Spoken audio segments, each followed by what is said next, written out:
compounded by lack of coordination among supervisory agencies who allegedly tend to operate independent of each other.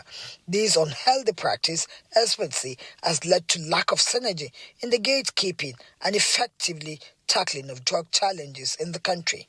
For the law enforcement is more critical, and it's very important that there must be synergy. Otherwise, it will just appear as if it's just like you are twisting something to achieve a rope, then you are unwinding it from the rear. That's the implication.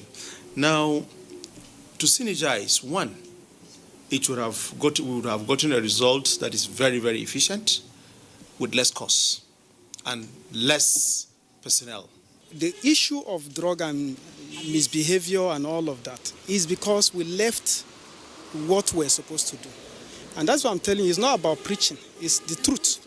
And so what I'm saying is, when we go to the source, which is our maker, then we'll get everything right. It's simple. You see, it's a personal relationship as a family. I have children, I have wife and I have children. If I bring my children in the right way, even if they go out, there are things they will not do. So, but the right way is God. So I'm not talking about going to church or going to mosques. There are things we are not doing right as parents. Heroin, marijuana, Indian hemp.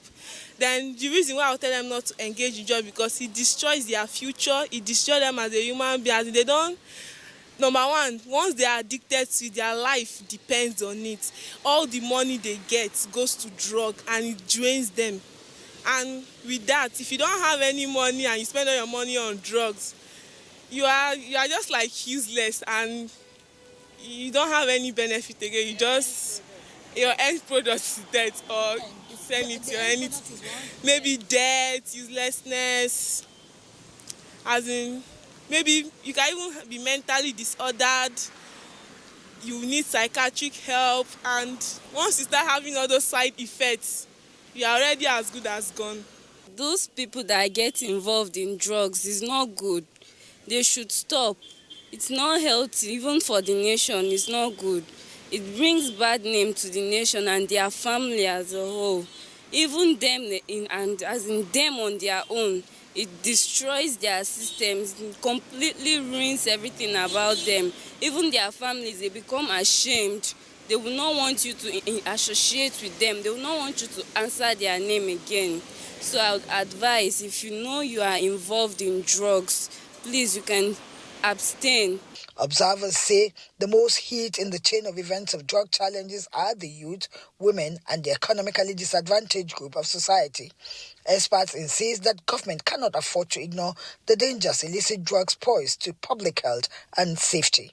All over the world, the risks and consequences of drugs use are worsened by poverty, limited opportunities for education and jobs, stigma and social exclusion, which in turn deepen inequalities, moving the world further away from achieving the Sustainable Development Goals (SDGs). The big question now is, what is the disposition of Nigerian youth to drug usage? This whole pandemic of a thing has kept so many people indoors, okay? And that has a psychological effect, not only on youth, but the society in general. And when that happens, they want something to give them that euphoria that they would have easily gotten when going on a stroll or party with their friends.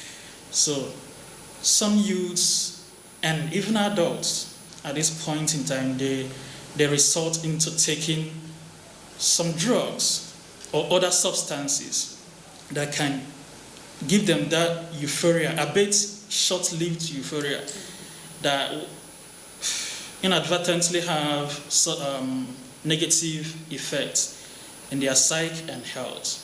Interestingly, one of the most abused drugs in Nigeria, tramadol, is said to be foiling widespread addiction in the country, and experts say it may even be foiling insurgency in the northeast, stressing that it became worse during the lockdown. Though Over the years, the potential for the abuse of tramadol has been demonstrated in human studies, with its placement on a scale of likelihood of abuse with the opium drugs like morphine. A survey conducted by Nigeria's National Bureau of Statistics and the Center for Research and Information on Substance Abuse, with technical support from the United Nations Office on Drugs and Crime and funded by the European Union, provides extensive data on the issue that has plagued Nigeria. What is the implication of this disturbing trend, and what does it portend for the future generation? Those that are taking drugs, they are harming themselves, if I am to say. They are harming themselves because it's not good. All of us as a society will caution our children, and will also show a good example.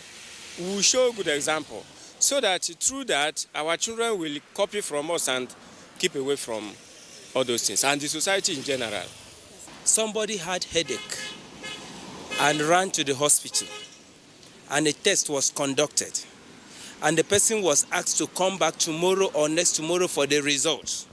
While the head is aching such a person, it's not easy to endure the pain till tomorrow. So the next thing, the person will just go to the closest chemist.